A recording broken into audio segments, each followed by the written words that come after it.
दोस्तों, क्या आप जानते हैं एक आदमी अपनी पूरी लाइफ में एवरेज 386 दोस्त बनाता है, मगर इनमें से आखिर तक सिर्फ एक ही दोस्त लंबे समय तक दोस्ती निभा पाता है। और दोस्तों, रात को सोने से पहले आप जिस पर्सन को याद करते हो वो पर्सन आपकी लाइफ में या तो आपकी खुशी का कारण होता है या आपके दुख का कारण। और क्या आप जानते हैं कि जब भी किसी इंसान को एक नया पेन दिया जाता है तो उनमें से 97% लोग उस पेन से सबसे पहले अपना नाम लिखते हैं। ऐसा इसलिए है क्योंकि साइकोलॉजी के हिसाब से हर इंसान को अपना नाम सुनना उससे इस दुनिया का सबसे अच्छा साउंड लगता है। तो दोस्तों, हम आपको इसी तरह के 21 अमेजिंग और इंटरेस्टिंग साइकोलॉजिकल फैक्ट्स बताएंगे जिन्हें सुनकर आप कई ऐसी बातों का रीजन समझ जाओगे जिसके बारे में आपने पहले कभी नहीं सुना होगा।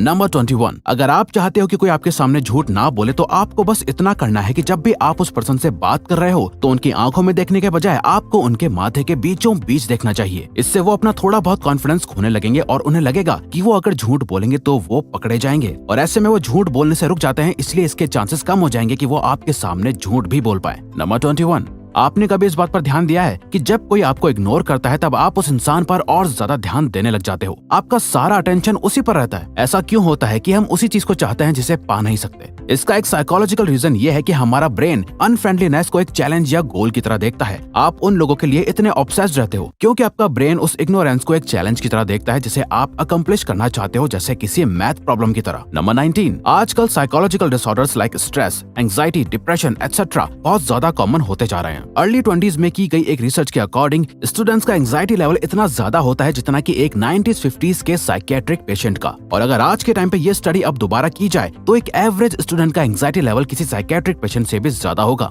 नंबर 18, 20 लाख पार्टिसिपेंट्स पर करी गई एक स्टडी ने किसी भी तरह की एक अच्छी रिलेशनशिप होने के काफी अमेजिंग बेनिफिट्स बताए। एक हेल्दी रिलेशनशिप आपको गुड हार्ट हेल्थ देती है जिसकी वजह से आपकी लाइफ एक्सपेक्टेंसी इंक्रीज हो सकती है। वहीं दूसरी तरफ एक टॉक्सिक रिलेशनशिप आपकी हेल्थ पर नेगेटिव इफेक्ट्स डाल सकती है। नंबर 17, वर्ल्ड में 19 डिफरेंट टाइप्स की स्माइल होती हैं। Polite, dominance, wistful, flirty etcetera. और इन्हीं में से एक होती है डुशेन स्माइल, जिसे सबसे बेस्ट और हाई स्टैंडर्ड वाली स्माइल माना जाता है। इसी स्माइल को एक जेन्युइन ऑथेंटिक स्माइल भी कहते हैं। एक ऑथेंटिक डुशेन स्माइल आपको ट्रस्टवर्दी, फ्रेंडली और ऑथेंटिक दिखने में मदद करती है। नंबर 16, आपने नोटिस किया होगा कि कुछ लोग बात करते समय बार बार अपने फेस को टच करते रहते हैं, स्पेशली अपनी नोज को, और हम सोचते हैं कि शायद ये उनकी आदत हो सकती है। लेकिन साइकोलॉजिस्ट के हिसाब से ये एक नर्वसनेस की निशानी हो सकती है। वो इंसान कन्वर्सेशन में कंटिन्यूअसली अनकॉन्शियसली अपनी नोज को टच करते हुए ये सोचता रहता है कि आप उसके बारे में क्या सोच रहे हैं। नंबर 15, आपने नोटिस किया होगा कि जब कोई आपके सामने यौन करता है यानी उबासी लेता है तो उसको देखकर आप भी यौन करने लग जाते हो। ऐसा हमेशा तो नहीं, लेकिन अधिकतर अनकॉन्शियसली हो जाता है। लेकिन साइकोलॉजिस्ट के अकॉर्डिंग ऐसा होता है एक फिनोमेनन की वजह से जिसे कहते हैं सोशल मिररिंग, जिसका डायरेक्ट लिंक होता है ब्रेन में मौजूद मिरर न्यूरॉन से। इसी वजह से किसी और को यौन करते देख हमें ना चाहते हुए भी खुद ब खुद यौनिंग होने लगती है। नंबर 14,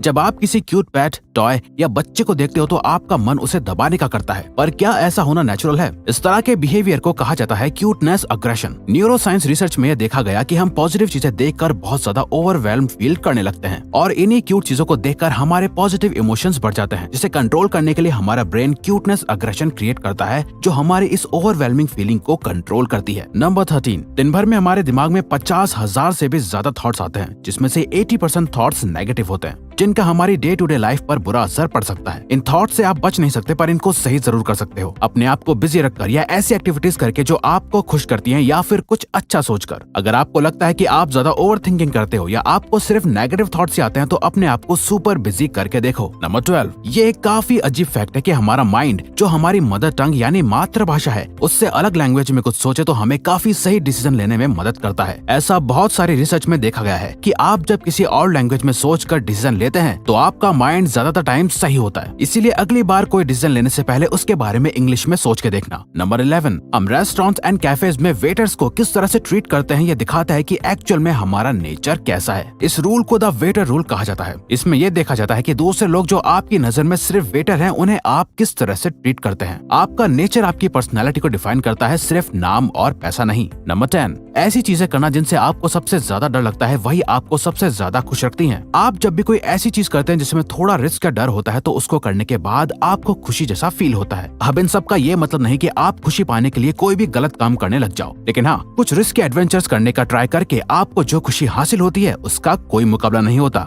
नंबर 9, जब किसी इंसान का कोई करीबी गुजर जाता है तो वो बहुत दुखी हो जाता है, जिसके लिए लोग उसे अक्सर यही बात समझाते नजर आएंगे कि टाइम हील्स एवरीथिंग, या वक्त के साथ सब ठीक हो जाएगा। लेकिन साइकोलॉजी के हिसाब से टाइम सब कुछ सही नहीं करता, बल्कि वो इंसान खुद उस दुख या उस लॉस के साथ जीना सीख जाता है। उसे उस दुख की आदत हो जाती है और वक्त गुजरता रहता है, जिससे ऐसा लगता है कि सब कुछ ठीक हो गया है। नंबर 8, एक इंसान बिना सोए सिर्फ 11 दिन तक ही जिंदा रह सकता है। ह्यूमन बींग्स अपनी लाइफ का 33% टाइम सोते हुए गुजार देते हैं। कुछ लोग ऐसा सोचेंगे कि ये तो बिल्कुल वेस्ट ऑफ टाइम है, क्योंकि हम सोते हुए कुछ भी हासिल नहीं कर रहे। लेकिन आपको ऐसा नहीं सोचना चाहिए, क्योंकि इसी 33% टाइम की वजह से जो हम सोकर गुजारते हैं, हमारा बाकी का 67% टाइम प्रोडक्टिव हो पाता है और आप वो सभी एक्टिविटीज कर पाते हैं जो आप अपनी डे टू डे लाइफ में करते हो। नंबर 7, साइकोलॉजी के हिसाब से जो लोग दिन भर बिजी रहकर अपना काम करते हैं और रात को कोई पार्टी या किसी भी तरह से एंजॉय करते हैं, तो उनको ज्यादा दुख नहीं होता कि उन्होंने टाइम वेस्ट किया है, बल्कि अगले दिन वो और भी मोटिवेटेड नजर आते हैं। दूसरी तरफ वो इंसान जो दिन भर अपना टाइम वेस्ट करता है, उसे दिन के एंड में बहुत गिल्टी फील होता है कि उसने पूरा दिन कुछ भी प्रोडक्टिव नहीं किया और फिर वो रिग्रेट करता है। नंबर 6, अकॉर्डिंग टू साइकोलॉजी, आप जितना सीरियस होकर अपना काम करोगे वो काम उतना जल्दी पूरा हो जाएगा, और अगर किसी काम को बिना डेडलाइन के ऐसे ही शुरू कर दोगे तो वो काम उतना ज्यादा ही टाइम भी लेगा। यानी काम कितना टाइम लेगा ये टोटली आप पर डिपेंड करता है। फॉर एग्जाम्पल, आपके साथ ऐसा जरूर हुआ होगा कि कोई काम जो असल में 1 घंटे का है, उसी सेम काम को अर्जेंटली करने में आपको सिर्फ 30 मिनट्स का टाइम लगा होगा, और वहीं किसी 1 घंटे के काम को जिसे हाथों हाथ करना जरूरी नहीं होगा, आपने आराम से 2 दिन में पूरा किया होगा। नंबर 5, ह्यूमन ब्रेन एक बहुत ही एडवांस ऑर्गन है जिसके अंदर सारी इन्फॉर्मेशन सेव्ड रहती है, जिसे हम मेमोरी कहते हैं। माँ के पेट से लेकर मरने तक हमारी लाइफ का हर एक इवेंट हमारे ब्रेन में सेव्ड होता है। लेकिन फैक्ट की बात यह है कि ह्यूमन बीइंग्स चाहकर भी उन सभी मेमोरीज को दोबारा से याद नहीं कर सकते। हाँ, कुछ खास मेमोरीज याद आ जाएं, लेकिन सभी इवेंट्स आपके ब्रेन में मौजूद होने के बावजूद भी उन्हें याद कर पाना इम्पॉसिबल है। नंबर 4, आप जिस भी तरह के शोज या मूवीज देखते हो, उसी तरह से दुनिया को भी देखना शुरू कर देते हो। रिसर्च बताती है कि जो लोग क्राइम, इन्वेस्टिगेशन या इवन ज्यादा न्यूज देखते हैं, वो दुनिया में होने वाले सीरियस क्राइम्स को ओवर एस्टिमेट यानी बढ़ा चढ़ा के देखते हैं, और इस तरह के शोज उन्हें ये सोचने पर मजबूर करते हैं कि दुनिया एक बहुत डरावनी जगह है और वो उसमें एक विक्टिम है। जबकि जो लोग कॉमेडी और फैंटेसी जॉनरा देखते हैं, उनकी लाइफ काफी पॉजिटिव होती है। नंबर 3, हमारी सोच और हमारे दिमाग की सोचने की एबिलिटी हमारे कल्चर पर डिपेंड करती है। सोशल साइकोलॉजिस्ट रिचर्ड निस्बेट ने अपनी book the geography of thought में बताया है कि किस तरह एशियन एंड वेस्टर्न कंट्रीज में मेंटल प्रोसेसेस अलग होते हैं, यानी दोनों कंट्रीज के cultures, philosophy, education and social structure अलग है, जस्ट बिकॉज वहाँ के लोगों को अलग अलग तरह की प्रॉब्लम्स फेस होती हैं। इसी वजह से एशियन कंट्रीज में लोगों की थिंकिंग काफी होलिस्टिक होती है और वहीं वेस्टर्न कंट्रीज की काफी एनालिटिक। नंबर 2, हमें ऐसा लगता है कि हम अपना हर डिसीजन काफी सोच समझ कर लेते हैं, लेकिन साइकोलॉजी के हिसाब से हम अपने ज्यादातर डिसीजंस अनकॉन्शियसली लेते हैं। फॉर एग्जांपल, अगर आप कोई मोबाइल लेने जाते हो तो आप अपना बजट और ब्रांड कॉन्शियसली ध्यान में रखकर फोन चूज करते हो, लेकिन अनकॉन्शियसली आपका माइंड आपको ट्रेंड और मोबाइल के और फीचर्स की तरफ भी आकर्षित करता है, जिससे आपका डिसीजन अफेक्ट होता है। नंबर 1, जब भी हमें कोई रूल बहुत स्ट्रिक्ट लगता है या हमें ऐसा लगता है कि हमसे हमारी फ्रीडम छीनी जा रही है, तो हम में से अधिकतर लोगों का मन सिर्फ उस एक रूल को नहीं बल्कि हर रूल को तोड़ने का करता है। साइकोलॉजिस्ट इस बिहेवियर को रिएक्टेंस कहते हैं। ये हमें बताता है कि किसी को फोर्स करके अपनी बात मनवाना कभी काम नहीं करता। हम दूसरों की बात तभी मानते हैं जब हमें लगता है कि हम वो काम अपनी मर्जी से कर रहे हैं।